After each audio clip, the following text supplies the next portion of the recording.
Hi beauty, thank you so much for tuning back into my channel. In today's video, I will be sharing some of my Arabian fragrances that I will be reaching for this spring. I think these are head-turning fragrances. Of my small Arabian perfume collection, these are the ones that I will be wearing this spring. They evoke springtime, they evoke lightness, brightness, growth, renewal, and they also evoke just a little bit of fun. These are some compliment getters, and so I hope you will enjoy this video. If you want to have a little perfume chat today, then please keep watching.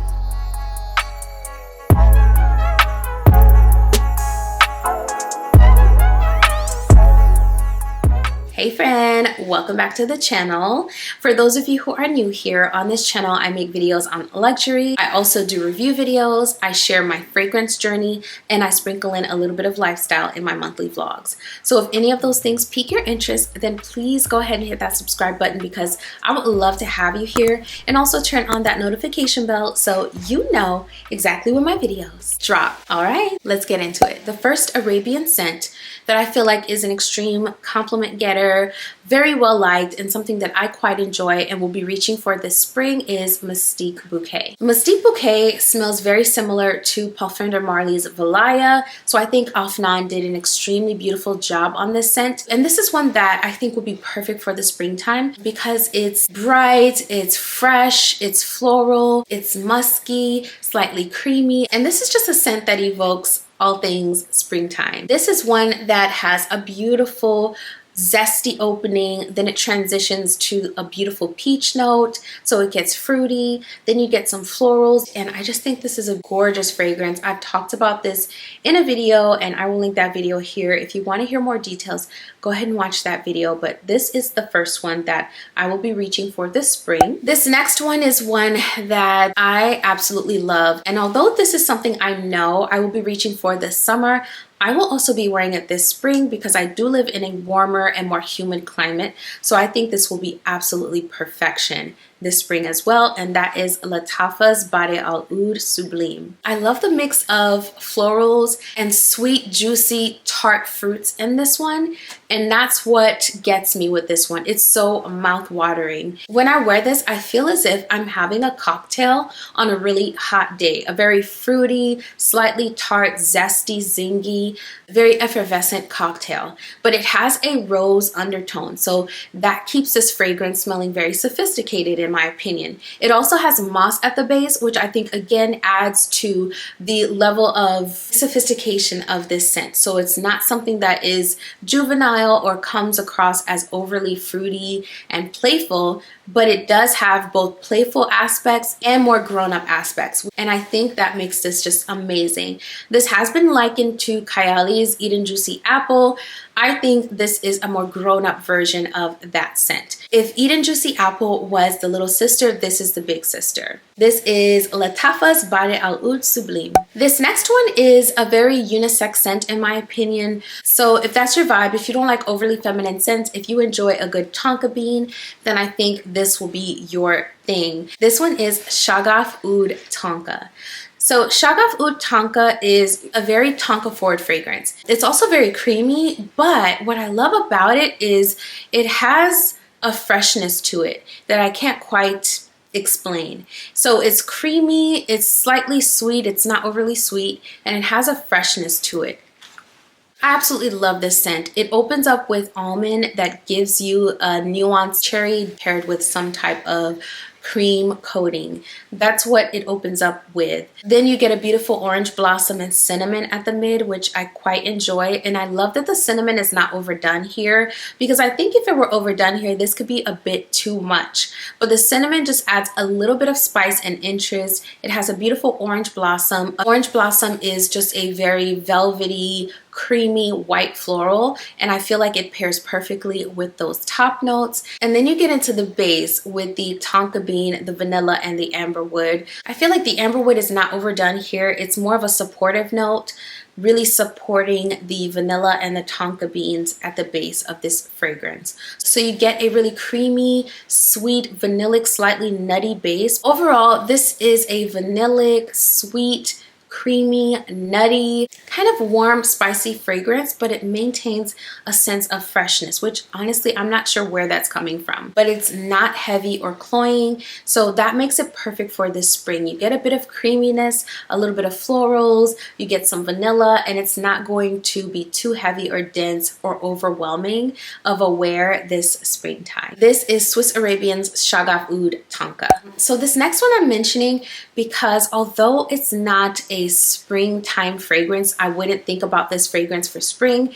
It's one that's definitely going to get compliments and one that you could use to layer with some of your other springtime scents to smell absolutely delicious. Now bear in mind, if you're walking through an outside space with lots of flowers, the bees might not be able to get enough of you, but I think this is going to be amazing layered with other brighter florals this springtime, and that is Taskeen Caramel Cascade. This is a compliment getter. You will get immediate compliments with this scent. Go in very lightly and layer it with some of your other springtime scents. So really this is for those of us who will probably still have a craving for a really sweet vanillic gourmand fragrance this springtime. If you're like me, you'll probably be reaching for this one this spring as well. Now, I'm not gonna go in with this like I would in the cooler months. This is just a light spritz, either before one of my other fragrances or after, depending on which one I want to project more. So yes, I know this is not a springtime scent, but y'all, I just got this and I'm so excited about it. It smells so delicious and something that I will definitely be reaching for this spring. And if you are reaching for this, this is just a light spritz layered with another lighter fragrance, okay?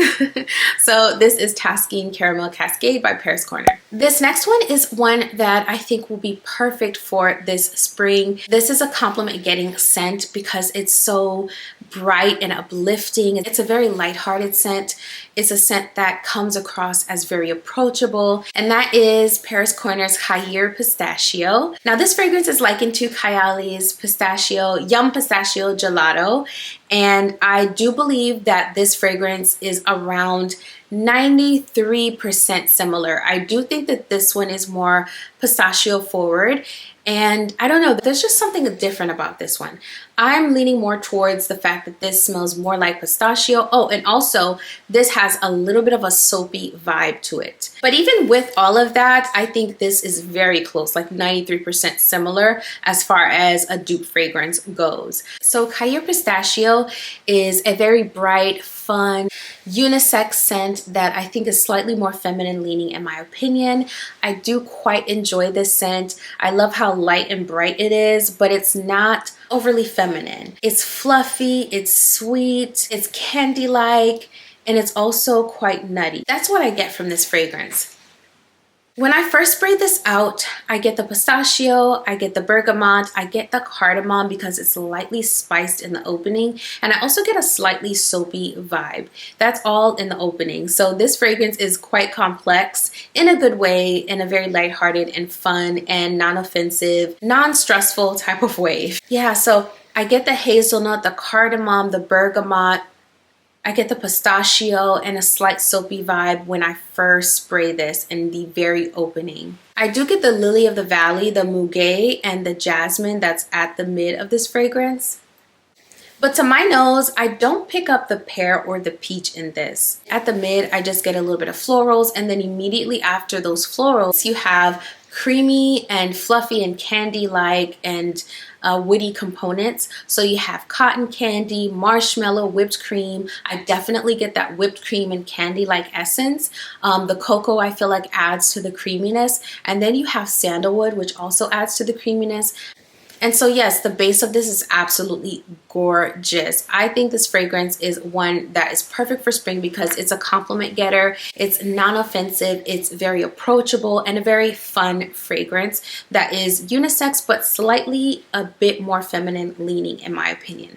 I love wearing this. This is just, It just feels fresh but sweet at the same time, which is what we get from Kyalie's Yum Pistachio. So this is Paris Corner's Higher Pistachio. So before we wrap up this video, I have a bonus fragrance for you all. This fragrance is one that I personally will be wearing this spring because I love it. I love it in every single way, and I thought I would share it with you. I've talked about this fragrance in multiple videos now, so I will link some of those videos here. This is Afnan's Edict Amber Thyme. This is a fragrance that I personally will be wearing this spring because it's so classy and it's so long lasting. This is very potent. This is going to turn heads, garner attention, garner compliments. And I feel like we all need something like that in the springtime. Yes, it's getting warmer. Yes, we want lighthearted scents, maybe citrusy scents, maybe floral scents, maybe more aldehydic scents. But I feel like we all need those head turners. And as far as Arabian fragrances go, this is an absolute head turning scent. This is incredible, an incredible scent. I know some of you say that you get khamra from this fragrance, but I personally do not pick up khamra when I smell this. Instead, I pick up a very creamy, very sweet, very saffron forward version of Baccarat Rouge 540. I feel like that's what this puts me in the mind of. It puts me in the mind of Baccarat Rouge 540 because it has similar notes and the saffron here is in your face. So this presents like a very creamy, dense, heavier version of Baccarat Rouge if there ever was one, even heavier than the Extrait. So I feel like that's the best way to describe this scent if you want to have an idea. Now, obviously, it doesn't smell exactly like Baccarat Rouge. It just evokes a creamier, denser, sweeter, more saffron heavy version of Baccarat Rouge 540. This lasts eternally on the clothes and it lasts hours on the skin. This fragrance performs amazingly. It's a gorgeous performing fragrance and an absolute head-turning, compliment-getting scent. A few of you told me that after you heard my thoughts on this one, you went ahead and picked this up and you're enjoying it, and that makes me so happy to hear. I love sharing the things that make me happy in my fragrance journey, and when I hear that you all pick the same things up and are enjoying them as well, it just brings joy to my heart. So this is a good one. I had to throw this one in there, and this is one that I personally will be wearing this spring. This is Afnan Edict's Amber Thyme. If you are still here, don't forget to give this video a like on your way out because that really helps my channel. And also, if you're new here and you enjoy fragrance content, I love sharing my fragrance journey. So if that sounds interesting to you, then go ahead and hit that subscribe button and also be sure to turn on that notification bell so you never miss another video. Okay, friend, so before you click off the video, this week I was just kind of reflecting on a lot of different things, and one thought kept coming up. I honestly feel like this thought is something that God really wanted to underscore in my life, and the thought is to not let anyone disqualify you. I'm a believer in Jesus, and one of the things that I see come up in the Bible a lot is God using the most unlikeliest of people to do the most revolutionary and amazing things. Sometimes as you're trying to improve your life and you're trying to level up and you're trying to reach new heights, you may get discouraged by strangers and even by people that are closest to you a lot of times. If you feel called to do something, if you feel like you've been gifted to do something, then go ahead and do it and be fearless. In my journey, I realized that God is the one that has gifted me and He's also the one that qualifies me. So therefore, I cannot be disqualified by any human being. As you go into your week, don't forget that. Be fearless, walk boldly in your giftings and your talents and who you are. And I will be over here doing the exact same thing. Thank you so much for watching this video. I will see you in the next one very soon. Bye.